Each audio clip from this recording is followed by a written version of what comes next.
नमस्कार साथियों। हमारी वेदांत सीरीज में आज फिर से एक बार आपका स्वागत। पिछले वीडियो में हमने समझा था ब्रह्म क्या है और वेदांत के अनुसार ब्रह्म ही पूरे ब्रह्मांड का मूल सत्य है। हमने यह भी जाना कि ब्रह्म हर जगह मौजूद है और वही चेतना हर जीव के अंदर भी है, या वही चेतना हर जीव के अंदर भी पाई जाती है। लेकिन अगर ब्रह्म ही अंतिम सत्य है तो फिर हमें यह संसार अलग क्यों दिखाई देता है? हम अपने आप को शरीर क्यों मान लेते हैं और हमें दुख, डर, चिंता क्यों होती है? इन सभी प्रश्नों का उत्तर वेदांत एक महत्वपूर्ण अवधारणा से देता है, जिसे कहते हैं माया। अब मैं आपको बता देना चाहता हूँ, जैसा मैं माया को समझ पाया, मैं आप लोगों के सामने उसे समझाने की कोशिश करता हूँ और आपके साथ मैं खुद भी समझने की कोशिश करता हूँ। आज के इस वीडियो में हम समझेंगे कि माया क्या है, माया कैसे काम करती है और माया का हमारे जीवन पर क्या प्रभाव पड़ता है। तो सबसे पहले समझते हैं कि माया शब्द का अर्थ क्या है। संस्कृत में माया का अर्थ होता है भ्रम या आभास, लेकिन वेदांत में माया का अर्थ थोड़ा गहरा होता है। वेदांत के अनुसार माया वह शक्ति है जो वास्तविक सत्य को छिपा देती है और हमें कुछ और दिखाती है। यानी माया के कारण हमें जो दिखाई देता है वह अंतिम सत्य नहीं होता। वेदांत कहता है कि अंतिम सत्य केवल ब्रह्म है, लेकिन माया के कारण हमें यह संसार ही अंतिम सत्य लगता है। अब इसे बहुत प्रसिद्ध उदाहरण के साथ समझते हैं। मान लीजिए रात का समय है और आप किसी रास्ते पर हैं। अचानक आपको रास्ते पर कुछ दिखाई देता है और आपको लगता है कि वह सांप है। आप डर जाते हैं, लेकिन जब वहां रोशनी पड़ती है तो आपको पता चलता है कि वह सांप नहीं बल्कि एक रस्सी थी। यहाँ वास्तविकता क्या थी? रस्सी। लेकिन हमें क्या दिखाई दिया? सांप। यही माया का उदाहरण है। वास्तविकता कुछ और थी, लेकिन हमें कुछ और दिखाई दिया। इसी तरह वेदांत कहता है कि वास्तविकता सत्य सिर्फ ब्रह्म है, लेकिन माया के कारण हमें यह संसार अलग अलग वस्तुओं के रूप में दिखाई देता है। अब एक और उदाहरण लेते हैं। कभी कभी रेगिस्तान में दूर से पानी दिखाई देता है, लेकिन जब हम वहां पहुंचते हैं या पास पहुंचते हैं तो पता चलता है कि वहां पानी है ही नहीं। इसे मृग तृष्णा कहा जाता है। यह भी एक प्रकार का भ्रम है। वेदांत कहता है कि संसार भी कुछ इसी प्रकार का आभास है। यह पूरी तरह झूठ भी नहीं है, लेकिन अंतिम सत्य भी नहीं है।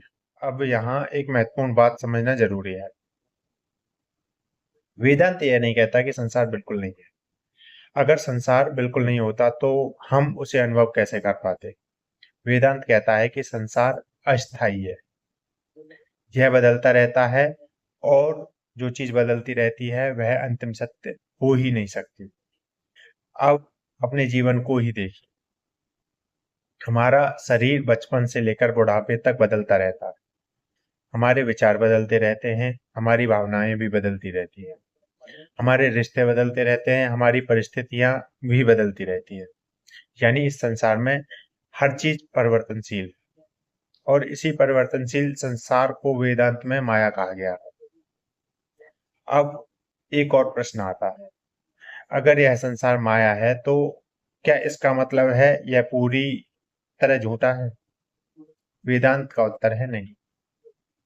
संसार पूरी तरह झूठा नहीं है, लेकिन यह अंतिम सत्य भी नहीं है। वेदांत इसे मिथ्या कहता है। मिथ्या का अर्थ है जो दिखाई ना देता है, लेकिन जिसकी स्वतंत्र वास्तविकता नहीं है। अब इसे एक और उदाहरण से समझते हैं। मान लीजिए आप एक फिल्म देख रहे हैं। फिल्म में कई दृश्य आते हैं, खुशी, दुख, प्रेम, संघर्ष। कभी युद्ध का दृश्य आता है, कभी शांति का। लेकिन जब फिल्म खत्म होती है तो हमें पता चलता है कि वह सब केवल स्क्रीन पर चल रही तस्वीरें थी। स्क्रीन असली है। स्क्रीन असली है, लेकिन फिल्म के दृश्य अस्थायी है। वेदांत कहता है कि ब्रह्म उस स्क्रीन की तरह है और संसार उस फिल्म की तरह है। फिल्म बदलती रहती है लेकिन स्क्रीन हमेशा वही रहती है। उसी तरह ब्रह्म हमेशा स्थिर है और संसार बदलता रहता है। अब समझते हैं कि माया का प्रभाव मनुष्य पर कैसे पड़ता है। माया के कारण मनुष्य अपने असली स्वरूप को भूल जाता है। वह अपने आप को मन समझने लगता है और इसी कारण उसे दुख और चिंता होती है। जब हम अपने आप को शरीर मानते हैं, तब हमें मृत्यु का डर लगता है। जब हम अपने आप को मन मानते हैं, तब हमें भावनात्मक दुख होता है। लेकिन वेदांत कहता है कि हमारी असली पहचान आत्मा है और आत्मा ब्रह्म से अलग नहीं। जब मनुष्य को यह ज्ञान होता है, तब वह धीरे धीरे माया का प्रभाव कम होने लगता है। अब एक और महत्वपूर्ण बात समझते हैं। माया की दो शक्तियां बताई जाती है। पहली है आवरण शक्ति, दूसरी है विक्षेप शक्ति। आवरण शक्ति का काम है सत्य को ढक देना, यानी यह हमें ब्रह्म को देखने नहीं देती। और विक्षेप शक्ति का काम है झूठी चीज को सच की तरह दिखाना, यानी यह हमें संसार को अंतिम सत्य की तरह दिखाती है। इसी कारण हम अपने असली स्वरूप को भूल जाते हैं। अब प्रश्न आता है कि माया से मुक्त कैसे हुआ जा सकता है।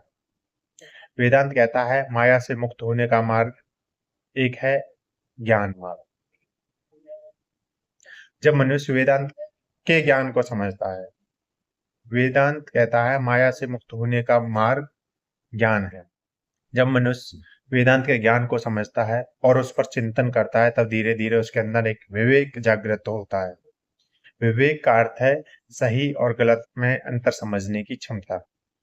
जब विवेक विकसित होता है, तब मनुष्य समझने लगता है कि कौन सी चीज स्थायी है और कौन सी अस्थायी है, और तब धीरे धीरे माया का प्रभाव कम होने लगता है। अब अंत में एक महत्वपूर्ण बात समझते हैं। वेदांत का उद्देश्य संसार से भागना नहीं है।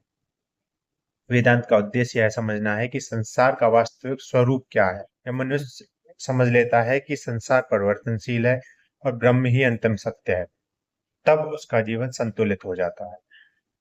तब वह संसार में रहते हुए भी शांति का अनुभव कर सकता है, और यही वेदांत का मुख्य संदेश है। अगले वीडियो में हम एक बहुत गहरे विषय को समझेंगे, आत्मा और ब्रह्म एक कैसे है। क्योंकि वेदांत का सबसे बड़ा सिद्धांत यही है कि आत्मा और ब्रह्म अलग नहीं है। धन्यवाद।